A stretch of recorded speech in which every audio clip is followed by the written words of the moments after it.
Friends, welcome to my YouTube channel. ಇವತ್ತಿನ ವಿಡಿಯೋದಲ್ಲಿ ಬದನೆಕಾಯಿ ಎಣ್ಣೆ ಮಾಡೋದು ಹೇಗೆ ಅಂತ ನೋಡೋಣ.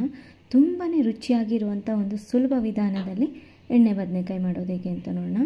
ನೋಡಿ, ನಾನು ಈ ರೀತಿಯಾಗಿರುವಂಥ ಬದನೆಕಾಯಿನ ತೊಗೊಂಡಿದ್ದೀನಿ. ನೀವು ಯಾವ ರೀತಿ ಬದನೆಕಾಯಿ ಆದರೂ ತೊಗೋಬೋದು. ಗ್ರೀನ್ ಇರುತ್ತಲ್ಲ ಅದಾದರೂ ತೊಗೋಬೋದು, ಅಥವಾ ಈ ಬದನೆಕಾಯಿನಾದರೂ ತೊಗೋಬೋದು. ಇದನ್ನು ನೀಟಾಗಿ ವಾಶ್ ಮಾಡಿಕೊಂಡು ಇಟ್ಕೊಂಡಿದ್ದೀನಿ.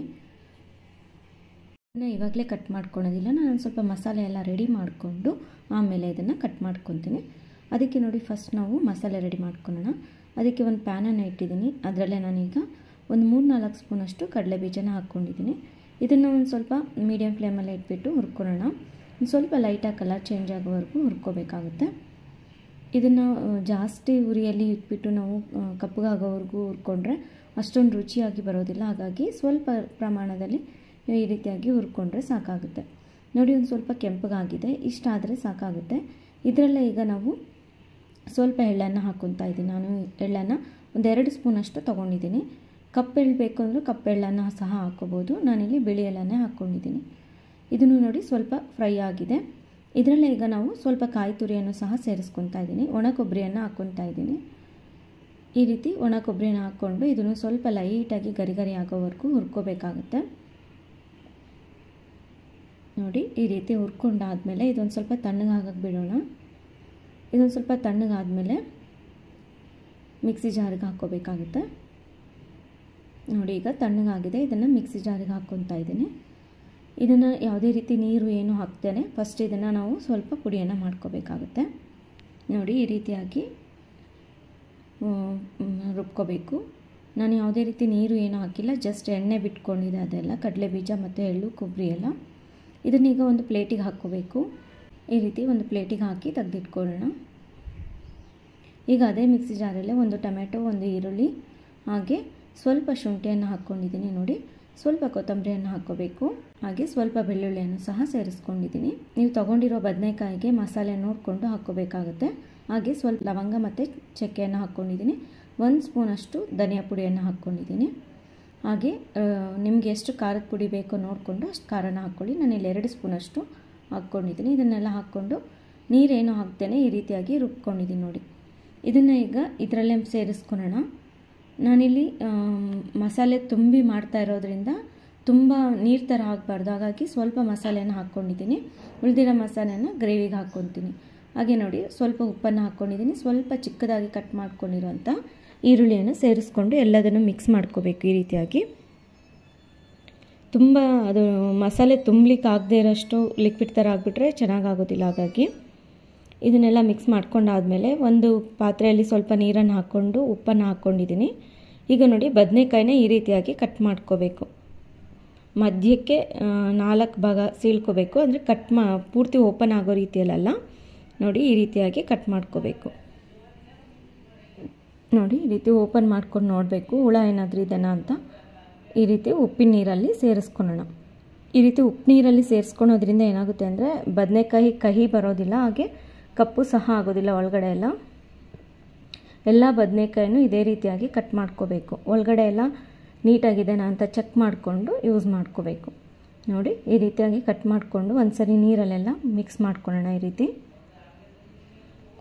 ಈಗ ಇದನ್ನು ಒಂದೊಂದೇ ತೆಗೆದುಬಿಟ್ಟು ಈ ರೀತಿ ಮಸಾಲೆನ ತುಂಬ್ಕೋಬೇಕು. ಬದನೆಕಾಯಿನ ಈ ರೀತಿ ಇಟ್ಕೊಳ್ಳಿ. ನೋಡಿ, ಈ ರೀತಿ ಇಟ್ಕೊಂಡು ಸ್ವಲ್ಪ ಮಸಾಲೆ ಈ ರೀತಿ ತಗೊಂಡು ಅದರೊಳಗೆ ಫಿಲ್ ಮಾಡಬೇಕು. ಎಲ್ಲ ಸೈಡಲ್ಲೂ ನೀಟಾಗಿ ಫಿಲ್ ಆಗೋ ರೀತಿಯಲ್ಲಿ ಫಿಲ್ ಮಾಡ್ಕೋಬೇಕಷ್ಟೆ.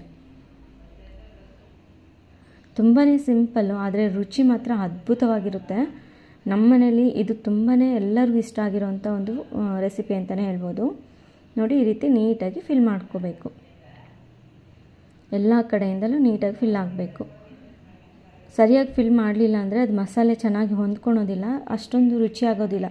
ಒಳಗಡೆ ಎಲ್ಲ ಸಪ್ಪೆ ಸಪ್ಪೆ ಆಗಿಬಿಡುತ್ತೆ. ಹಾಗಾಗಿ ಎಲ್ಲ ಬದನೆಕಾಯಿನ ಆ ರೀತಿ ಫಿಲ್ ಮಾಡಿಕೊಂಡು ಇಟ್ಕೋಬೇಕು. ಉಳಿದಿರೋ ಮಸಾಲೆನ ನಾನು ಉಳಿದಿರೋ ಮಸಾಲೆನ ಗ್ರೇವಿಗೆಲ್ಲ ಹಾಕ್ಕೊತೀನಿ. ಹಾಗೆ ಎತ್ತಿಟ್ಕೊತೀನಿ ಪಕ್ಕಕ್ಕೆ.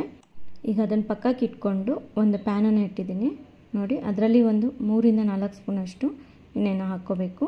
ಎಣ್ಣೆ ಬಿಸಿ ಆದಮೇಲೆ ಈ ರೀತಿ ಬದನೆಕಾಯಿ ತುಂಬಿ ಇಟ್ಕೊಂಡಿರ್ತೀವಲ್ಲ, ಅದನ್ನು ಒಂದೊಂದಾಗಿ ನೀಟಾಗಿ ಈ ರೀತಿ ಜೋಡಿಸ್ಕೊಳ್ಳೋಣ. ಇದನ್ನು ಅಷ್ಟೇ ಮೀಡಿಯಮ್ ಫ್ಲೇಮಲ್ಲೇ ಇಟ್ಕೊಂಡು ಈ ರೀತಿಯಾಗಿ ಫ್ರೈ ಮಾಡ್ಕೊಳ್ಳಿ. ತುಂಬಾ ಚೆನ್ನಾಗಾಗುತ್ತೆ, ಹಾಗೆ ಬೇಗನೂ ಫ್ರೈ ಆಗುತ್ತೆ. ಎಲ್ಲ ಸೈಡಲ್ಲಿ ನೀಟಾಗಿ ಇವನಾಗಿ ಫ್ರೈ ಮಾಡ್ಕೋಬೇಕಾಗುತ್ತೆ. ನೋಡಿ ಈ ರೀತಿಯಾಗಿ ಎಲ್ಲದನ್ನು ಇಟ್ಕೋಬೇಕು. ನೀವು ಜಾಸ್ತಿ ಬದನೆಕಾಯಿ ತೊಗೊಂಡ್ರೆ ಒಂದು ಸ್ವಲ್ಪ ಅಗಲವಾಗಿರೋಂಥ ಪಾತ್ರೆನ ಇಟ್ಕೊಳ್ಳಿ. ಈಗ ಕ್ಯಾಪನ್ನು ಕ್ಲೋಸ್ ಮಾಡ್ಕೊತೀನಿ. 1-2 ನಿಮಿಷ ಬಿಟ್ಟು ಮತ್ತೆ ನಾವು ಬದನೆಕಾಯಿನ ತಿರುಗಿಸ್ಕೋಬೇಕಾಗುತ್ತೆ. ನೋಡಿ 1-2 ನಿಮಿಷ ಆದಮೇಲೆ ಕ್ಯಾಪನ್ನು ಓಪನ್ ಮಾಡ್ಕೊಳ್ಳೋಣ. ನೋಡಿ ಒಂದು ಸೈಡ್ ಚೆನ್ನಾಗಿ ಫ್ರೈ ಆಗಿರುತ್ತೆ. ಈಗ ನಾವು ಒಂದು ಸೈಡ್ ಯಾವ ಸೈಡು ಫ್ರೈ ಆಗಿದೆಯೋ ಅದನ್ನು ತಿರುಗಿಸ್ಬಿಟ್ಟು ಫ್ರೈ ಆಗದೆ ಇರೋ ಅದನ್ನೆಲ್ಲ ತಿರುಗಿಸ್ಕೋಬೇಕು ನೀಟಾಗಿ. ಈ ರೀತಿ ಎಲ್ಲ ಕಲಿಸ್ಕೊಳ್ಳೋಣ. ನೋಡಿ ಈ ರೀತಿ ಮಿಕ್ಸ್ ಮಾಡ್ಕೊಂಡಾದಮೇಲೆ ಈಗ ಮತ್ತೆ 1-2 ನಿಮಿಷ ಬೇಯಿಸ್ಕೋಬೇಕಾಗುತ್ತೆ. ಆ ಕಡೆಯೂ ಚೆನ್ನಾಗಿ ಸಾಫ್ಟಾಗಿ ಬೇಯಬೇಕಲ್ಲ ಅದಕ್ಕೆ ಹಾಗಾಗಿ. ನೋಡಿ ಈಗ ಮತ್ತೆ 1-2 ನಿಮಿಷ ಆದಮೇಲೆ ಕ್ಯಾಪನ್ನು ಓಪನ್ ಮಾಡ್ಕೊಳ್ಳೋಣ. ನೋಡಿ ಕಲರು ಸಹ ತುಂಬಾ ಚೆನ್ನಾಗಿ ಬಂದಿದೆ, ಹಾಗೆ ತುಂಬ ಚೆನ್ನಾಗಿ ಮೆತ್ತಗೆ ಬೆಂದಿರುತ್ತೆ. ನಿಮಗೇನಾದರೂ ಇನ್ನೂ ಬೆಂದಿಲ್ಲ ಅಂತ ಅನಿಸಿದರೆ ಮತ್ತೆ ಇನ್ನೊಂದು ಸ್ವಲ್ಪ ಹೊತ್ತು ತಿರುಗಿಸ್ಕೊಂಡು ಇನ್ನೊಂದು 2 ನಿಮಿಷ ನೀವು ಬೇಕು ಅಂದರೆ ಫ್ರೈ ಮಾಡ್ಕೋಬೋದು. ಈಗ ನಿಮ್ಗೆ ತಿರುಗಿಸ್ಬೇಕಾದ್ರೆ ನಿಮಗೆ ಗೊತ್ತಾಗುತ್ತೆ ಕಲರಲ್ಲಿ ನೋಡಿ ಎಷ್ಟು ನೀಟಾಗಿ ಬೆಂದಿದೆ. ನಾನು ಹಾಗೆ ಇದರಲ್ಲೇ ನಾನೀಗ ಮಸಾಲೆಯನ್ನು ಹಾಕ್ಕೊತಾ ಇದ್ದೀನಿ. ಏನು ಮಿಕ್ಸಿಯಲ್ಲಿರೋಂಥ ಮಸಾಲೆ ಮತ್ತು ಅದು ಒಂದು ಸ್ವಲ್ಪ ಉಳಿದಿತ್ತಲ್ವ ಅದನ್ನೆಲ್ಲ ಸೇರಿಸ್ಕೊಂಡು ಈ ರೀತಿ ಮಸಾಲೆಯನ್ನು ಹಾಕ್ಕೊತಾ ಇದ್ದೀನಿ. ಈ ರೀತಿ ಒಂದು ಸರಿ ಮಿಕ್ಸ್ ಮಾಡ್ಕೊಳ್ಳೋಣ. ನೋಡಿ ಈ ರೀತಿ ನಿಧಾನವಾಗಿ ಮಿಕ್ಸ್ ಮಾಡ್ಕೋಬೇಕಾಗುತ್ತೆ.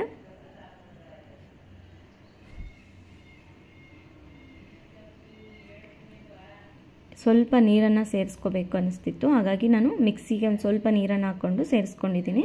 ನಿಮಗೆ ಜಾಸ್ತಿ ನೀರು ಬೇಕು ಅಂದರೆ ಹಾಕ್ಕೋಬೋದು.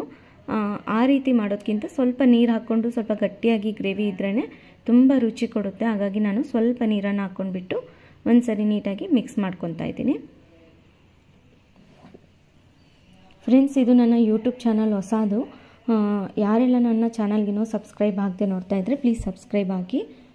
ಇದೇ ರೀತಿ ಇನ್ನಷ್ಟು ಒಳ್ಳೊಳ್ಳೆ ವೀಡಿಯೋಗಳನ್ನ ನಿಮ್ಮ ಜೊತೆ ಶೇರ್ ಮಾಡ್ಕೊತೀನಿ. ನೋಡಿ ಈಗ ಮಿಕ್ಸ್ ಮಾಡಾದಮೇಲೆ ಕ್ಯಾಪನ್ನು ಕ್ಲೋಸ್ ಮಾಡ್ಕೊತಾ ಇದ್ದೀನಿ.